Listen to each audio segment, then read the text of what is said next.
All right, what's going on, folks? Hope you're all doing... Actually, we'll get the glasses on for this.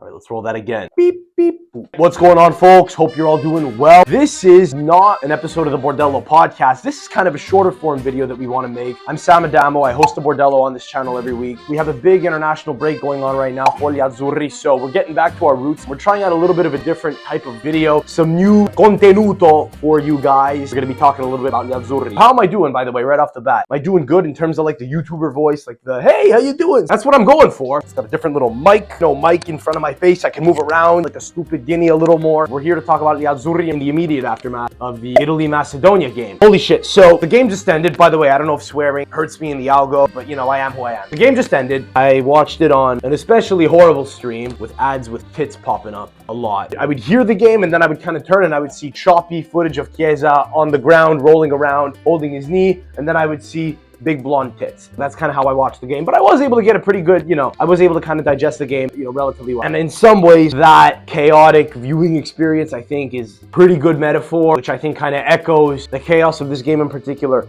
What a mess it was. A lot of this is probably shit that you guys will have observed, and you'll probably enjoy hearing someone echo the same sentiment. A couple of takeaways from this game. Can we just all stand up and fucking clap and say, thank God we don't have to play Macedonia again for a very long time. They're officially out of the Euro. I'd much rather face a Germany or an England in the tournament than face them. They've become our boogeyman, and it looked for a while that we were gonna get taken on another roller coaster of a ride of a game again today, with Raspadori scoring a goal early on, ruled offside, Jorginho missing a penalty early in the first half. And I think that's kind of where I want to start. Decent first half overall. We put the ball in the net almost 5 times, 3 goals, plus an offside one ruled off for the 4th, and then the Jorginho penalty, which was missed for what should have been a 5th. Chiesa, thankfully, in the immediate aftermath of the Jorginho missed penalty, scored a lovely goal. It's great to see him back again. I mean, he's made a glass. I didn't think he was going to make it out of the game 3 minutes in. I do want to say this. Can we please, for the love of Christ, never have Jorginho take a penalty again? I know this isn't a scintillating take. Everyone's been saying this for 2 years now. But, I mean, it doesn't work anymore. And when it doesn't work, it looks bad. Just on the basis of the fact that he puts no power on it and misses, we have to end it. The jig's up. Worked for a while. There was a couple of year period where it was cute. It's a cute penalty he takes. It's cute. There's a skip, like a Mary Poppins. I'm taking a penalty. It doesn't work anymore. Goalkeepers are privy to the trick. It doesn't bamboozle them anymore. They wait it out and they crawl to the ball. That's what happens now. To be fair, I thought we were done seeing Jorginho in the national team. He has something to offer. It just felt like an interesting move, especially with guys like Fratesi, who wound up doing pretty well for us the last few months. And there being a number of interesting young prospects kind of in Italy, like Rovella and Fagioli and Miretti. Now Fagioli and Tonali can't play for a long ass time, what with the gambling scandal and everything. And so the midfield's kind of in a weird spot right now. Marco Verratti's still good enough to play, but he's in Qatar right now, so it's a hard sell to kind of bring him back into the fray. So the options in midfield are kind of limited now. I mean, we rolled with, I think, 5 guys starting in this game. Andrea Colpani got called up. Didn't wind up dressing for this one. I guess, it makes sense to bring a guy like Jorginho back in. I don't think he had a horrible game overall. He just cannot take a penalty anymore. Let Chiesa lace into it. Let Raspadori take one if he's on. I like Raspadori a lot. I like the way that Raspadori was moving. I think it's safe to say we're done with Ciro Immobile.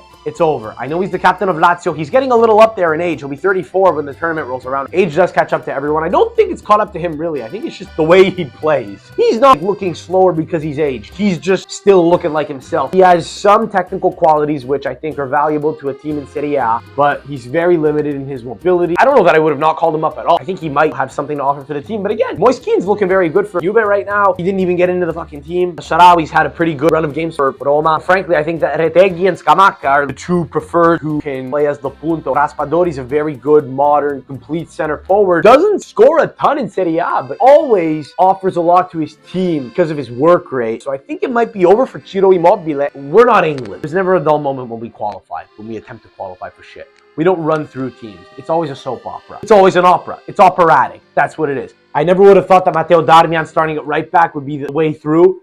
And it may not be in a few months. You just got to get one result and get through to the promised land. That's all that we're looking to do here. So let's see what happens. Guys, I hope you enjoyed this. It's a little bit of a different kind of style. These might improve over time. We might do more short style videos where we just kind of rant solo style to the camera with the hands flying around. The quality of the product might go up. We might be able to edit it a little bit more sharply. I'm not really sure what this will look like when it all comes out. But hopefully it was an enjoyable watch for you guys. I appreciate it. If you're new to the channel, please subscribe.